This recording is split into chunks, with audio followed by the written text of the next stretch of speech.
Hey everyone, yes, it's that time again. Today we'll be exploring the world that never was, the final world in Kingdom Hearts 2, home to the Nobodies and headquarters of Organization XIII. Let's get into the world and have a look around.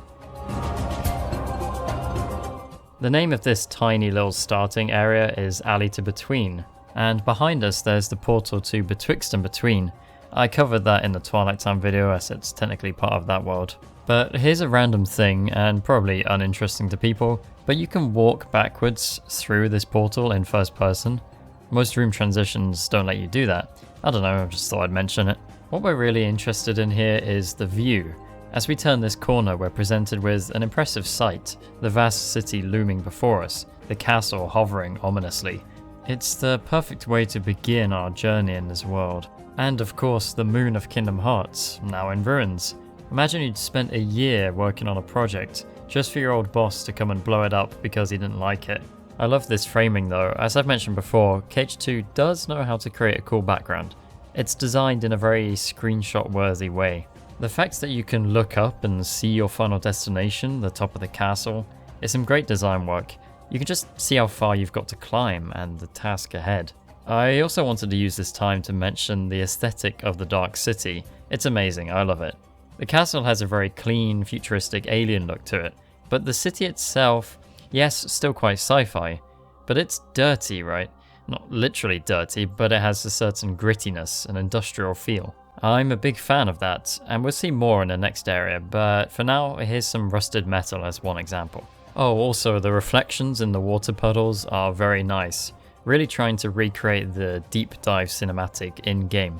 The next area is Fragment Crossing. Not a lot to this, some enemies spawn here, nobody's in my case because we've progressed through the castle already.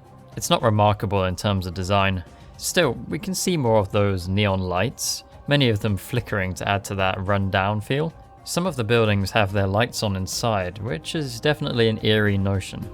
This area is especially industrial. There's some broken metal on the ground here, seems to be a barrier that's been smashed through. Then you've got all these pipes and machines.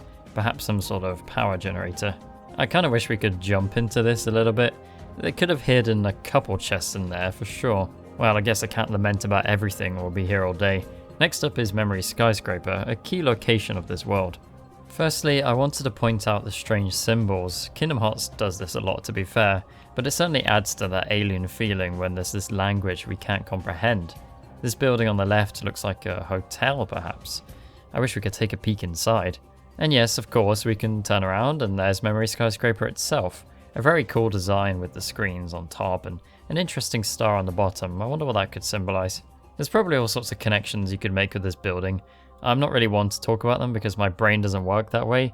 I kind of just see things as they are physically rather than metaphorically. I'm sure you can tell from my videos. I'm more of a, oh, pretty lights, oh, level design sort of person. But perhaps you can attribute some of this building's design to Roxas, a solitary light in the Dark City, or do something with the memory aspect. I mean, there's a star there, and Namine is often associated with both stars and memory. I don't know. It's pretty short though, right? To be honest, none of the Dark City buildings are that tall. Skyscraper feels a bit of a misnomer here. Oh yeah, here's our friend the truck. I'm not going to go into this again because it's been done to death, but feel free to make all the jokes you like in the comments. The gargoyles on either side of the building are an interesting choice, bringing a touch of gothic to the city. Otherwise, yep, this is essentially, hey, you can play in the same place as KH1's secret ending, isn't that cool? And yeah, I suppose it is. Here is where we get my favourite piece of visual design in the world. I sometimes feel like I'm at the brink of despair trying to find things to talk about in these worlds, but in this room, the actual brink of despair, there's plenty of neat things. Clearly the castle is the star of the show here, looming overhead very threatening. The spinning disc makes it even better. Even from up here you can see much of the towers and structures we'll see more of as we climb up. Don't forget the view behind us too. We already saw that the city was on an uphill slope leading to the castle. This is just another example of that. Seeing the skyscrapers down below, they look bigger from here though. And yes, we can't forget the impressive crater and its green rock. What I like most is the detail of the cables hanging over the edge, indicating that this crater was not always here. It's as though a huge chunk of the ground was ripped out, leaving some buildings teetering on the edge. Now though, we must push Riku out of the way and begin our journey into the castle. In KH1, we ascended a giant castle with a Heartless emblem on the front, And here we're doing that with a nobody castle instead. A nice parallel there. This is Nothing's Call. Here we're right at the base of the castle itself, lots of moving parts. These metal plates are bobbing around like they've got somewhere to be. We can see the rotating outer disc from an inside perspective, that's nice. I also do want to point out this use of red. Most of the colours here stick to blue, grey and white, which makes sense, but the red here is a nice punctuation of colour to mark the entrance, and to indicate a sense of danger. We see more red like this in DDD's version of the world. Damn, just look at that expanse of metal, pillars and walkways. Shame we can't explore more of it. It gets even worse at the Crooked Ascension, which is a huge central tower with a lift to take us to the top. I say worse because, once again, I just want to explore, like run along one of these beams for instance. That'd be wonderful. Oh no, I'm falling into this lamentation trap again. I love this pattern, with a very techie circuitry look. It distinguishes the castle as being more advanced than the city below. Then the elevator takes you all the way up, and we're at the top of this area. Aren't you glad I explained that? The next room is Twilight's View, though it's actually the same area as Crooked Ascension. We're still in this giant circular structure, just now at the other side of it. We do get a wonderful view out of the nobody-shaped window though, seeing more of the spinning disc and just about making out the edge of the city. It's a good indicator of our progress so far. Riku's giving us quite a stare. He's probably annoyed about us pushing him, so we better move on to the Hall of Empty Melodies. This is famous for being Xigbar's boss room, and I love this style on display here. The crest on either side with the wings and symbols representing Xigbar's arrow guns. That's always been a cool piece of design. I especially like the colours, the brilliant white wings standing out amongst all the grey. And yes, above there's the Altar of Naught with all the blue and red energy seeping out. We're getting quite close now. You've got to love the grey metal look of this castle, it's so fitting for the nobodies, so artificial and unnatural. After this there's a little ramp area named Naught's Skyway, though on the Twitch stream we ended up calling it Naughty Skyway, and I won't say what else was brought up. I wanted to note here how strange the Kingdom Hearts moon is in this world. Its apparent size seems to change all the time. Here it looks quite small, distant, but down in the Dark City it looked larger despite being further away from us. I get it, they just wanted to have cool shots and framing. It's not a criticism or a nitpick, it's just something I noticed. Well, hey, the misty effect here is a nice touch. Now we're so high up we can't even see the Dark City at all. This feels like one of the most castle-ish areas of, well, the castle, if that makes any sense. Just in terms of the walls and spires being closer to a classical medieval design. Then that leads back around to the Hall of Empty level design, this time the top area. Not a lot to say about it other than, god damn it, why can't we jump down here? I know invisible walls are needed to stop us falling into the pit, but there definitely could have been an opening here. It just feels silly not to have this shortcut.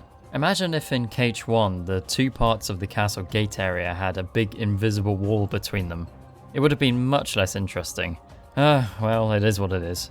Next, the Proof of Existence, a graveyard for the organization members. A very real indication of Sora's destructive tendencies, in fact. Remarkably, this is the only room in the world that has offshoots. They're just boss rooms, but still, it's a very linear world. I'll talk about that at the end. A few things here, I do quite like these mysterious tubes with pink liquid. Any darker and this would look like blood. An interesting visual to say the least. Otherwise you've got the two main bits of trivia here. Zexion's grave not having his weapon because Recom didn't exist yet, so neither did his lexicon. That wasn't in the original Chain of Memories, I guess. Then a little mistake too. Demix's headstone says 11 on the top instead of number 9. Easy mistake to make, I guess, putting the I in the wrong place. Whichever dusk tends to these graves needs to be fired, to be honest. Anyway, leading from here are two boss arenas. First up, Luxord's with Havoc's Divide. The names of these rooms are quite something, huh? A lot of them make sense, but their main purpose is to sound cool and, well, kinda edgy. They are good names though. This area is a slope on the side of one of the towers. We could see this tower from other locations in the castle. Down below is some structure, kinda like an A in shape. And above us is the defining feature of this tower, a huge spire in the shape of the Nobody emblem. Pretty impressive stuff. Not much more to say about this slope though. Good place to play cards, great, let's move on. Sykes' area is known as Addled Impasse. Again, not sure what's so addled about it or if it's even an impasse. Well, I guess it is because you have to defeat Sykes to progress as Emnus, same with Luxord. And addled, after googling it, means confusion, not being able to think clearly. Guess that does fit Sykes pretty well. This is an indoor room. Kingdom Hearts can be seen through the glass window. It's actually got a semi-transparent floor too, and then I'm not sure what these holes are. Some sort of waste disposal is my headcanon though. Anyway, Sykes gets plenty of private time with the moon here. We're almost at the top now. This little walkway is known as Naught's Approach, or Naughty Approach if we're going with that running gag. Kinda sounds like harassment to me though. But yeah, this area is pretty boring in design. It houses one of the greatest cutscenes in the series though, so that's nice. You can see the Havoc's Divide Tower from here actually. See, there it is. Oh boy, Riku and Sora's Keyblades are touching. Better give them some privacy. Well, let's head inside then. Ruining Creation's Passage gives us a good look at this purpley energy seeping out from the tower. It's a little more unique than some of the other locations, a lot more shades of blue used here. The hexagonal ethereal ramps between the platforms are a little bit of cool design that we don't see a lot of in this game. I appreciate those. Very nice room, one of the best in the world, and it all leads to the Altar of Naughty, a simple ramp up to the highest peak of the castle. Very dramatic indeed, and we can see that it's quite a long spiral staircase that we don't get to travel most of. We're also above the layer of purple now, so all that awaits us is a black and blue sky, the door, and Kingdom Hearts itself. The door is clearly a nobody version of the door in the first game, but the stained glass at the top remains. Kairi here has a message about not being left behind, so insert an overused joke here, and Goofy is very silly and calls it the Kingdom Hearts. Also, Donald, we're saving the worlds, not world. Anyway, enough nitpicking of our allies. This is it, the very top of the castle. It's been quite a journey, and beyond the door awaits the world of nothing. Which I'm not going to go into now, sorry, but I really would prefer to do that in its own video if possible. It's a lot more involved than the world of Chaos was, and will require some more no-clip shenanigans. The Altar of Naught is, by the way, one of the coolest names in this world, and that's saying something because there's a lot of cool names here. So we've braved the Dark City and ascended the castle to reach the end of this video. I want to say firstly that I'm a bit sad the majority of this world is the castle. It's a great spectacle for sure, but I would have liked a bit more than the 4 Dark City rooms we got. DDD adds some more depth to this world, but even then that's mostly applied to the castle. I really just enjoy the city, the atmosphere, the feel of it. As with any KH2 world, there's plenty more level design that could have been done here. It's a bit unfortunate in this case because I feel like this world has the most potential for interesting mechanics and design. And like Sora's time, it's been squandered. This is the most linear original world in the game. Twilight Town and even Radiant Garden have more going on than this. Now, I can forgive it a bit because End of the World was kind of like this too. End of the World and The World That Never Was clearly have parallels. Both of this kind of linear endgame dungeon gauntlet with lots of bosses and hard enemies. End of the World was very Heartless themed, very organic and chaotic, representing the Heartless. This world, on the other hand, is artificial, unnatural, and organized, representing the nobodies. The visuals, music, and positioning of the background elements is superb here, very well done, but it is linear. End of the World, while mostly a straight path, still had a lot of intrigue, the invisible canyons of the final dimension, the world terminus and how that section works, even some verticality with the volcanic crater and the giant crevasse. So it's a bit of a shame that The World That Never Was doesn't take more lessons from that. But it's still a very nice world as far as visual design goes. The oppressive and dangerous feel, combined with a sense of mystery, it makes for a memorable world indeed.